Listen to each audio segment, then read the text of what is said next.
no me referiré necesariamente o exclusivamente a eso de no sentirse bien frente a ciertas cosas o cuando enfrenta ciertas situaciones. Alguien le preguntó a una señora, ¿qué hace usted cuando se encuentra en un basurero emocional? Y ella contestó, pues para olvidarme del asunto, voy y me compro un sombrero. Su esposo, al escuchar decir eso, hizo el siguiente comentario. Ahora me explico por qué tus sombreros son tan raros. Hay ocasiones en que nos desanimamos cuando no estamos felices acerca de algo o de alguien, o cuando perdemos el trabajo o tenemos un accidente de tránsito, o cuando alguien nos dice algo negativo sobre nosotros. Pero no me refiero a esto. Hablo de la depresión, ese profundo sentimiento de desesperación que a veces puede convertirse en algo terrible y horrible. Es un asunto que envía gente a los hospitales o causa que las personas simplemente desaparezcan de su círculo social. En ocasiones, cuando nos sentimos mal, es como si estuviéramos en una tormenta. Llega y se va. Pero la depresión es como una neblina que está constantemente presente, bloqueando el sol que trata de llegar a nuestras vidas. Y quiero que piense conmigo primero en lo que voy a llamar el serio problema de la depresión. Ahora sí, veamos el Salmo 42:5. ¿Por qué te abates, oh alma mía, y te turbas dentro de mí? El rey David escribió estas palabras, y él estaba deprimido, y estaba hablando consigo mismo. Hago un breve paréntesis aquí para informarle que el Instituto Nacional de Salud Mental reportó que la depresión es, tristemente, un negocio de más de $1 billón anuales. O sea, lo que la gente gasta para ser tratada de depresión. Y en lo que yo investigué para preparar este mensaje, descubrí que hay millones de norteamericanos que sufren de depresión, y supongo que esa es una lamentable realidad en todos los países del mundo. ¿Sabe usted que es muy difícil animar a una persona que sufre de depresión? Tal pareciera que nada le hace sentir mejor. Por eso digo que la depresión es un problema serio, y quiero compartir con usted una lista que encontré que describe lo que es la depresión. Esta lista le revelará si usted o un miembro de su familia o algún amigo sufre los efectos de la depresión. La depresión es un sentimiento de pasividad y apatía, un continuo estado de tristeza, una actitud de que nada está bien, o peor aún, nada vale la pena. Es un constante estado de desesperanza, un sentimiento de que a nadie le importo, o nadie me entiende, nadie me acepta. Es vivir en un constante estado de preocupación y de ansiedad. Eso es depresión. ¿Quiere saber si usted está deprimido? Aquí está la lista para que se haga una honesta evaluación. ¿Ha perdido toda iniciativa? Tal vez súbita o lentamente usted siente que quiere tirar la toalla. Siente repentinos deseos de llorar sin causa aparente. Se despierta de pronto por la noche y ya no puede volver a dormir. Se despierta por la mañana sintiéndose fatigado. Siente dolores no bien definidos en todo su cuerpo. Se encuentra a veces pensando en su propia muerte o con pensamientos suicidas. ¿Alguna vez suspira incesantemente o como si algo pesado le oprimiera el pecho? Ha llegado al punto de no confiar en su propio juicio y le es un verdadero problema el tomar alguna decisión. Se vuelve a veces irritable y choca o pelea fuertemente con otros sin ninguna razón aparente. Está consciente de que nada, absolutamente nada le entusiasma. Permítame aclarar que esa no es mi lista. pero estoy seguro que es la lista de alguien. Amigo, esa es la depresión de alguien que está deprimido o deprimida. Y a lo mejor alguno de quienes me escucha dirá, pastor, ese mensaje no es para mí porque yo no estoy deprimido. Felicitaciones. Pero sabe, alguien que usted conoce lo está. Y usted puede ayudar a ese alguien. ¿Está seguro o segura que usted no necesita ayuda en esta área? ¿Cómo puede levantarse cuando está caído? La depresión es una enfermedad mortal que manda a mucha gente a los hospitales y a otros a la tumba. Es la tercera causa de mortalidad en ciertas categorías y edades. Aquellos que hemos estado en el ministerio el tiempo suficiente, sabemos cuando vamos a una tumba a enterrar a un cónyuge, que no pasará mucho tiempo sin que tengamos que enterrar al otro. Y si usted me dice, oh, eso pasa con los incrédulos porque no saben lo que nosotros sabemos. Permítame decirle algo. Los hijos de Dios no son inmunes a la depresión. Moisés, ese gran líder del pueblo de Dios, experimentó tal estado de depresión que le pidió a Dios que lo matara. Jonás, poderoso profeta de Dios, también le pidió a Dios que le quitara la vida. Y Elías, sentado bajo la sombra del árbol, deseaba más bien estar muerto. El apóstol Pablo habla de sí mismo y su estado de depresión o de desesperación por estar vivo. Y Juan el Bautista estuvo en un calabozo. No una mazmorra literal, sino en un calabozo de desesperación. Juan el Bautista, el heraldo del Señor Jesucristo, llegó a dudar si Jesús era el Mesías. Y en las páginas de la historia encontramos que grandes hombres sufrieron depresión. Quienes predicamos la palabra de Dios, pensamos que Carlos Spurgeon fue uno de los más grandes predicadores que han existido. Pero este gran hombre lleno de viveza y calor humano tuvo períodos de depresión. Y en el área de la política, Winston Churchill fue el gran estadista que tuvo que dirigir Inglaterra durante la Segunda Guerra Mundial. Indiscutible líder, a veces tenía ataques de depresión tan grandes que no atendía a nadie en su oficina. Y él se refería a la depresión como el gran perro negro que me tiene entre sus fauces. Cuando el rey David en el Salmo 42:5 dice, ¿por qué te abates, oh alma mía, y te turbas dentro de mí? Exteriormente, cuando esto sucedió, él tenía la razón de estar deprimido. Perdió a su hijo Absalón, a quien amaba profundamente, a pesar de que Absalón se sublevó contra su padre, lo traicionó, trató de arrebatarle el reino, y David tuvo que huir para salvar su propia vida. Luego Absalón muere trágicamente. En 2 Samuel 18:33 leemos, entonces el rey se turbó y subió a la sala de la puerta y lloró, y yendo decía así, hijo mío, Absalón, ¿quién me diera que muriera yo en lugar de ti? Absalón, hijo mío. David huyó para salvar la vida. Él debía ser el rey. Pero perdió su fortuna, perdió su hogar, perdió su poder, perdió todo el respaldo financiero. Y como si todo esto fuera poco, David pecó contra Dios. Cometió un horrible, terrible pecado que le costó la vida a su tierno hijo.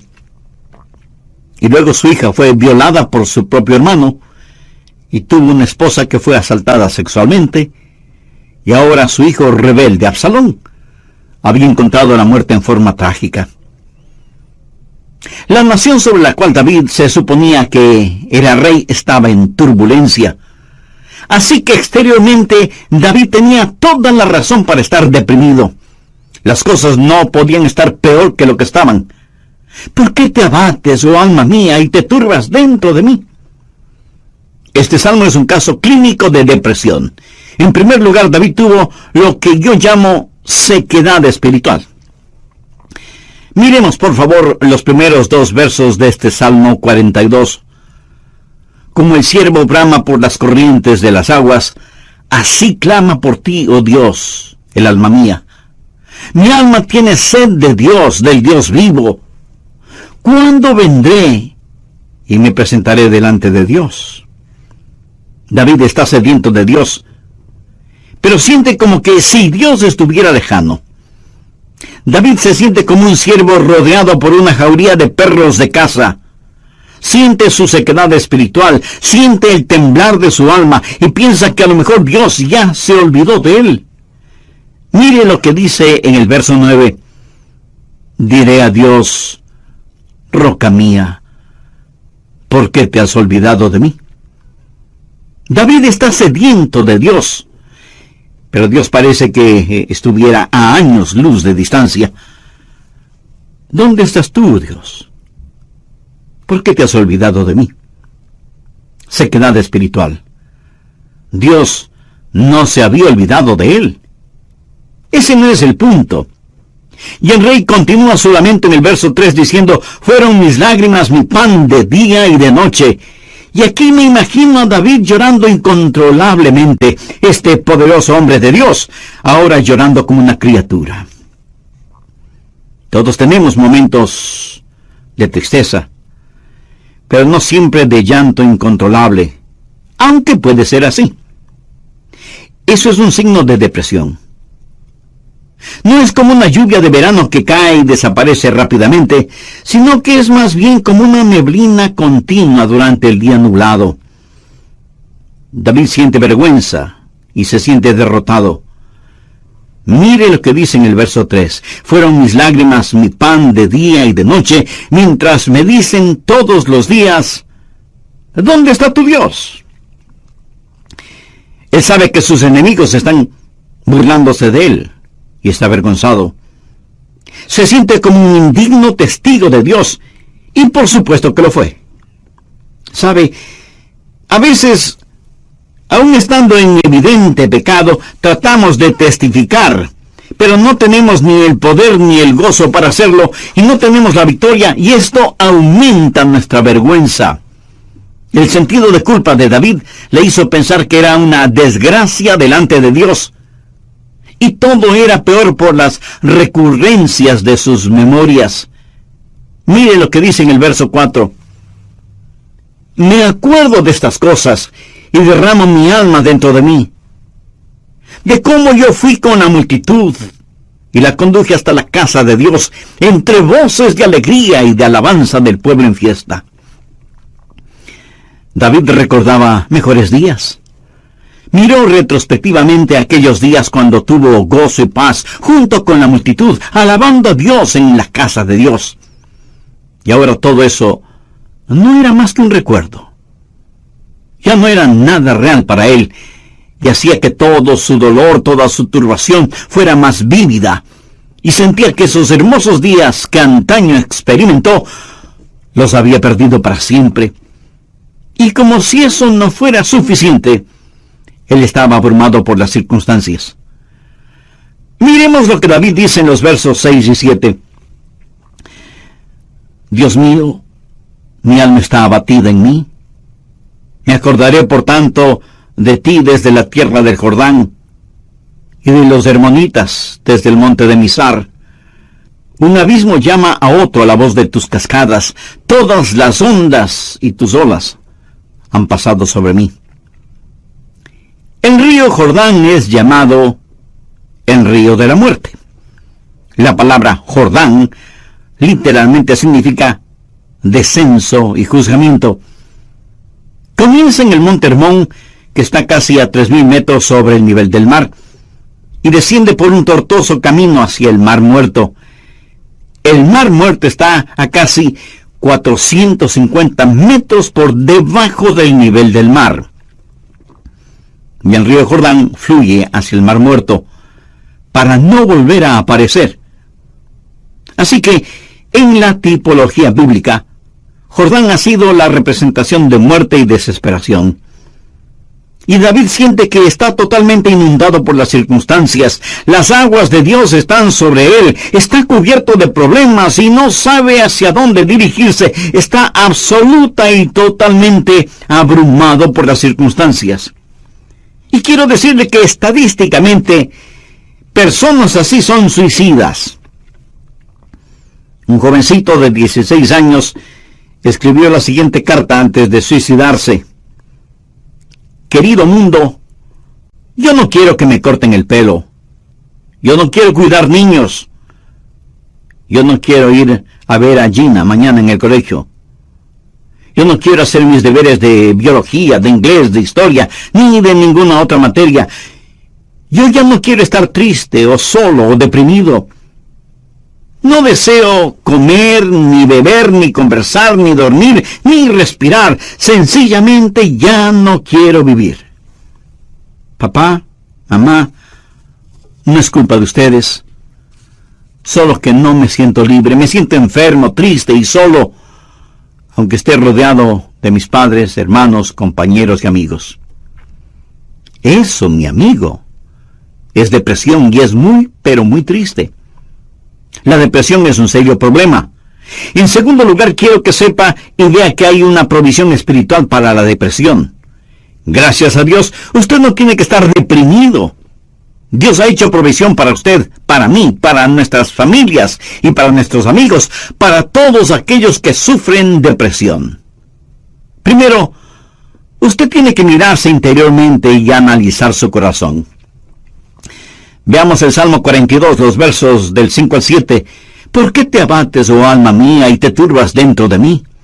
Espera en Dios, porque aún he de alabarle, salvación mía y roca mía, Dios mío, mi alma está abatida en mí. Me acordaré por tanto de ti desde la tierra de Jordán, y de los hermonitas desde el monte de Mizar. Un abismo llama a otro a la voz de tus cascadas, todas tus ondas y tus olas han pasado sobre mí. Pero ahora quiero que note en forma particular que David comienza a hablar consigo mismo. Y si usted me pregunta si uno puede hablar con uno mismo, pues le diré que sí, David lo hizo. Y no me diga que usted nunca ha hablado con usted mismo, porque francamente no se lo voy a creer. Porque todos lo hacemos, consciente o inconscientemente. Note que David está hablando con su alma. El alma es el ego que vive dentro de cada uno de nosotros, no es el espíritu. El espíritu es su naturaleza espiritual, su alma es su naturaleza emocional, su mente, sus emociones, su voluntad. Y David le habla a su alma. En el próximo programa terminaremos este estudio bíblico sobre la depresión. Y espero que esto no lo deprima ahora.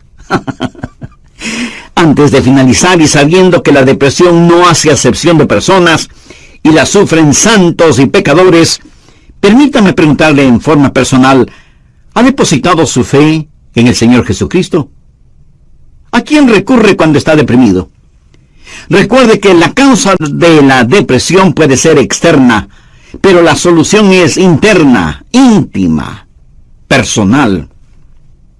Si usted aún no tiene a Jesús en su corazón, puede hacerlo este mismo momento. Ore con sus propias palabras de la siguiente manera. Señor Jesús, sé que eres el Hijo de Dios, que fuiste a la cruz para pagar la culpa de mis pecados, y que Dios te resucitó de entre los muertos. Este mismo momento te acepto en mi corazón como mi Salvador y mi Señor, y te ruego que tomes el control total de mi vida. Gracias por perdonarme. Gracias por darme nueva vida. Y ayúdame a vivir de tal manera para que pueda traer honra y gloria a tu nombre. Hazme la clase de persona que tú quieres que sea. Lo pido en tu santo nombre. Sentimiento de desesperación que a veces puede convertirse en algo terrible y horrible. La depresión es un sentimiento de pasividad y apatía, un continuo estado de tristeza, una actitud de que nada está bien, o peor aún, nada vale la pena. Es un constante estado de desesperanza, un sentimiento de que a nadie le importo, o nadie me entiende, nadie me acepta. Es vivir en un constante estado de preocupación y de ansiedad. Eso es depresión. ¿Quiere usted saber si está deprimido? Aquí está en la lista para que se haga una honesta evaluación. Ha perdido toda iniciativa. Tal vez súbita o lentamente usted siente que quiere tirar la toalla. Siente repentinos deseos de llorar sin causa aparente. Se despierta de noche y ya no puede volver a dormirse. Se despierta por la mañana sintiéndose fatigado. Siente dolores no bien definidos en todo su cuerpo. Se encuentra a veces pensando en la propia muerte, la suya, o con pensamientos suicidas. ¿Alguna vez suspira incesantemente o como si algo pesado le oprimiera el pecho? Ha llegado al punto de no confiar en su propio juicio y le es un verdadero problema el tomar alguna decisión. Se vuelve a veces irritable y choca o pelea fuertemente con otros sin ninguna razón aparente. Está consciente de que nada, absolutamente nada le entusiasma. Y si usted me dice, eso pasa con los incrédulos porque no saben lo que nosotros sabemos. Permítame decirle algo, los hijos de Dios no son inmunes a la depresión. Moisés, ese gran líder del pueblo de Dios, experimentó tal estado de depresión que él le pidió a Dios que lo matara. Jonás, poderoso profeta de Dios, también le pidió a Dios que le quitara la vida. Y Elías, sentado bajo la sombra de un árbol, deseaba más bien estar muerto. El apóstol Pablo habla de sí mismo y su estado de depresión o de desesperación por estar vivo. Y Juan el Bautista estuvo en un calabozo, no una mazmorra literal, sino en un calabozo de desesperación. Juan el Bautista, el heraldo del Señor Jesucristo, llegó a dudar si Jesús era el Mesías. Y en las páginas de la historia encontramos que grandes hombres sufrieron depresión. Quienes predicamos la palabra de Dios pensamos que Carlos Spurgeon fue uno de los más grandes predicadores que ha existido. Pero este gran hombre lleno de viveza y de calor humano tuvo períodos de depresión. Y en el área de la política, Winston Churchill fue el gran estadista que tuvo que dirigir Inglaterra durante la Segunda Guerra Mundial. Indiscutible líder. A veces tenía ataques de depresión tan grandes que no atendía a nadie en su oficina. Y él se refería a la depresión como el gran perro negro que me tiene entre sus fauces. La nación sobre la cual David se suponía que era rey estaba en turbulencia. Así que exteriormente David tenía toda la razón para estar deprimido. Las cosas no podían estar peor de lo que estaban. ¿Por qué te abates, oh alma mía, y te turbas dentro de mí? Este salmo es un caso clínico de depresión. En primer lugar, David tuvo lo que yo llamo sequedad espiritual. Miremos, por favor, los primeros 2 versos de este Salmo 42. Como el ciervo brama por las corrientes de las aguas, así clama por ti, oh Dios, el alma mía. Mi alma tiene sed de Dios, del Dios vivo. ¿Cuándo vendré y me presentaré delante de Dios? David está sediento de Dios, pero siente como que si Dios estuviera lejano. David se siente como un ciervo rodeado por una jauría de perros de caza. Siente su sequedad espiritual, siente el temblar de su alma y piensa que a lo mejor Dios ya se ha olvidado de él. Mire lo que dice en el verso 9. Diré a Dios, roca mía, ¿por qué te has olvidado de mí? David está sediento de Dios. Pero Dios parece que estuviera a años luz de distancia. ¿Dónde estás tú, oh Dios? ¿Por qué te has olvidado de mí? Sequedad espiritual. Dios no se había olvidado de él. Pero ese no es el punto.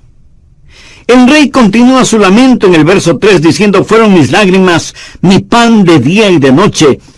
Y aquí me imagino a David llorando incontrolablemente, este poderoso hombre de Dios ahora llorando como una criatura. Todos tenemos nuestros momentos de tristeza, pero no siempre de llanto incontrolable, aunque puede ser así. Eso es un signo de depresión.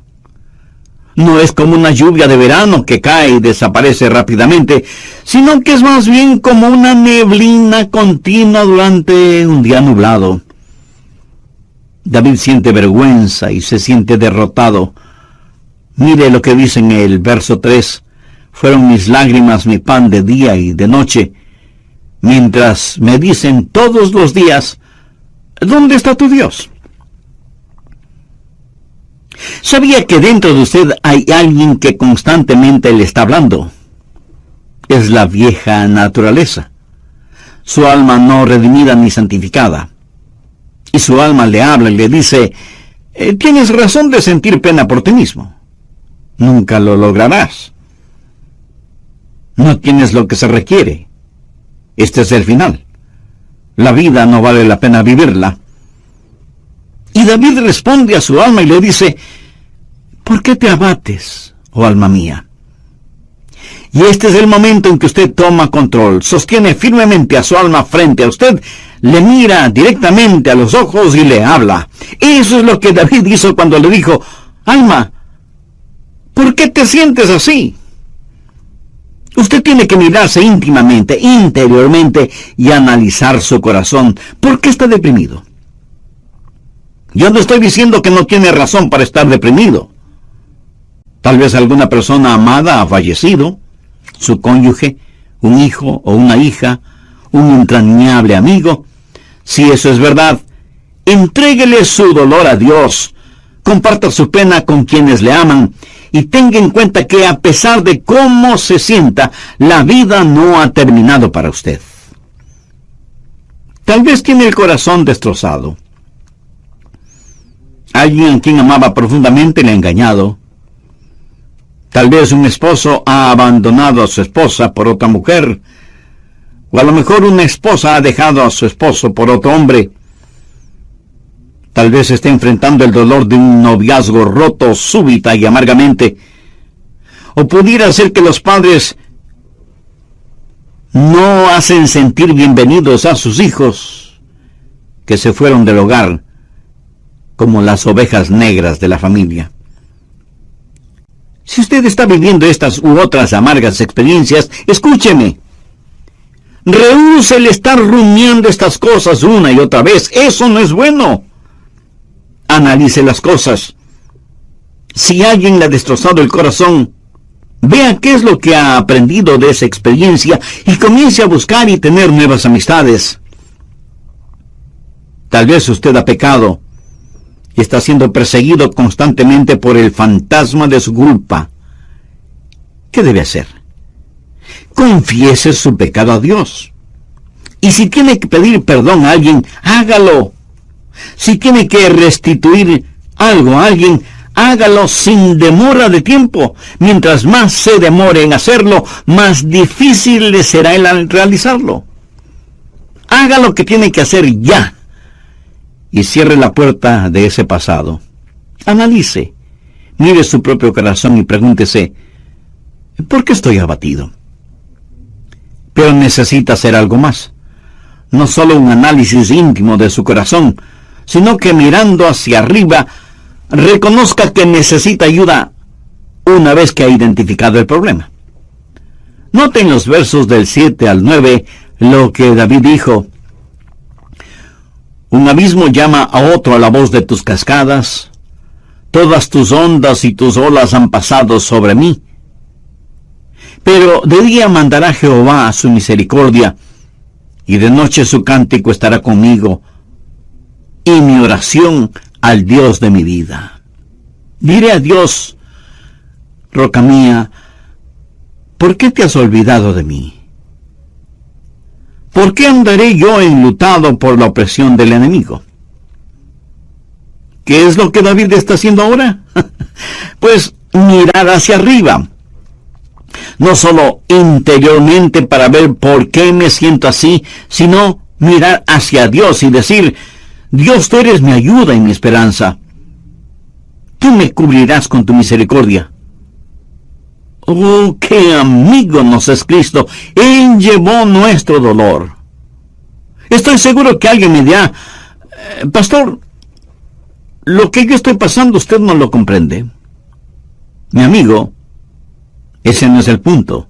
Cierto, yo no lo comprendo, pero Dios le comprende. Y no solo que le comprende, sino que le ama y quiere cuidar de usted. Él es su ayudador, aun cuando usted no lo entienda. El doctor Warren Wiersbe fue un gran maestro bíblico, y él dijo que la vida no es un problema que debe ser resuelto, sino un misterio que debe ser vivido.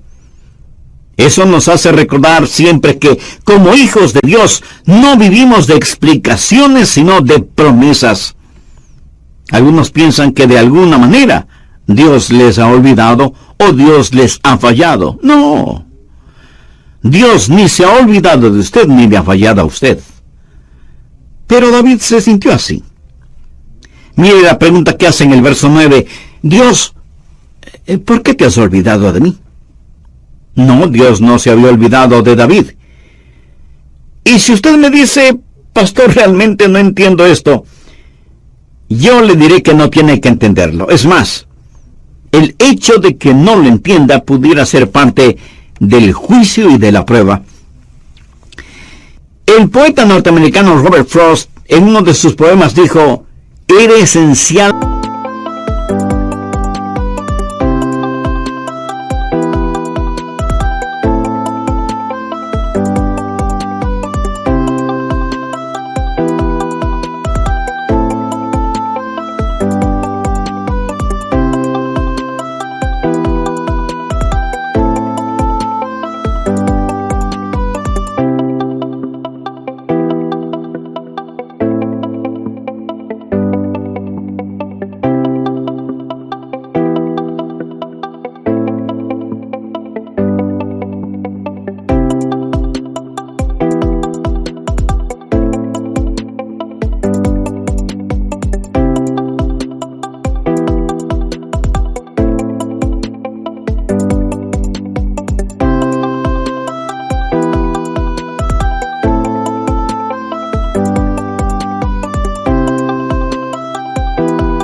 para el juicio que usted no lo entendiera entonces. Tenía que parecer sin significado el tener significado. Esto no tiene ningún significado para usted. Verá, podemos confiar en Dios para cualquier cosa si entendiéramos el porqué. Pero Dios no nos deja entender el porqué todo el tiempo para que podamos conocer el quién y podamos confiar en Él en aquello que no entendemos.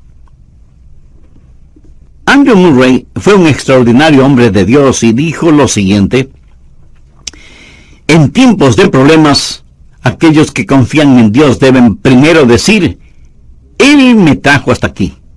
Es por su voluntad que me encuentro en esta situación. Y Él me mantendrá aquí en su amor y me dará la gracia en este juicio para comportarme como su hijo. Él hará que este juicio sea una bendición, enseñándome las lecciones que Él quiere que aprenda y trabajando bajo su gracia ya concedida. Finalmente, en su tiempo, Él le librará nuevamente. ¿Cómo y cuándo? Bueno, solo Él lo sabe. Así que cuando usted está en dificultades, diga: estoy aquí primero por la voluntad de Dios, segundo bajo su cuidado, tercero bajo su entrenamiento y cuarto en su tiempo. Alguien dijo: Dios es demasiado bueno para no ser bondadoso, demasiado sabio como para cometer errores. Y cuando no podamos ver su mano, podemos confiar en su corazón. Mírese interiormente y analice su corazón. Salmo 42:11. ¿Por qué te abates, oh alma mía? ¿Y por qué te turbas dentro de mí? Espera en Dios, porque aún he de alabarle. Y Dios quiere que le diga a alguien que me esté escuchando este momento, sin que importe cuán difíciles sean las circunstancias, que Dios está con usted. No pierda la esperanza. Dios tiene un futuro lleno de esperanza para usted. David le habló a su alma y le dijo, espera en Dios. Ahora, esperar no significa un deseo vano, significa una seguridad definitiva basada en la anticipación. Hay solo dos lugares en donde toda esperanza es imposible. El uno es el cielo, porque ya no necesitamos ninguna esperanza, todo será realizado. El otro lugar es el infierno. Si usted muere sin ser salvo, se irá al infierno y quedará fuera de toda esperanza. Pero la esperanza siempre es posible. Mi amigo, lo que encontramos en Jeremías 29:11 es para usted ahora mismo. Escuche lo que dice ese versículo. Porque yo sé los pensamientos que tengo acerca de vosotros, dice Jehová, pensamientos de paz y no de mal, para daros el fin que esperáis. O sea, un futuro y una esperanza. No permita que Satanás apague la vela de la esperanza. Usted necesita mirarse interiormente y analizar su corazón. Necesita mirar hacia Dios y saber que habrá ayuda. Necesita mirar al frente y darse cuenta que hay esperanza. Dios transformará su calvario en una Pascua y convertirá cada una de sus lágrimas en perlas. Dios pondrá un hermoso arco iris de su gracia sobre sus pesares. Espera en Dios. Él va a llenar las más profundas necesidades de su corazón. Y Dios nunca estará satisfecho hasta que el más grande deseo suyo sea Él mismo. Hemos hablado del serio problema que es la depresión y de la esperanza que hay para usted. ¿Cuál es la promesa segura contra la depresión? ¿Por qué te abates, oh alma mía? ¿Y por qué te turbas dentro de mí? Espera en Dios, porque aún he de alabarle. Si usted está caído espiritual y emocionalmente, puede levantarse.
Y si hoy se siente deprimido, recuerde que Dios le ama. Ni una hoja cae al suelo sin que Él lo sepa.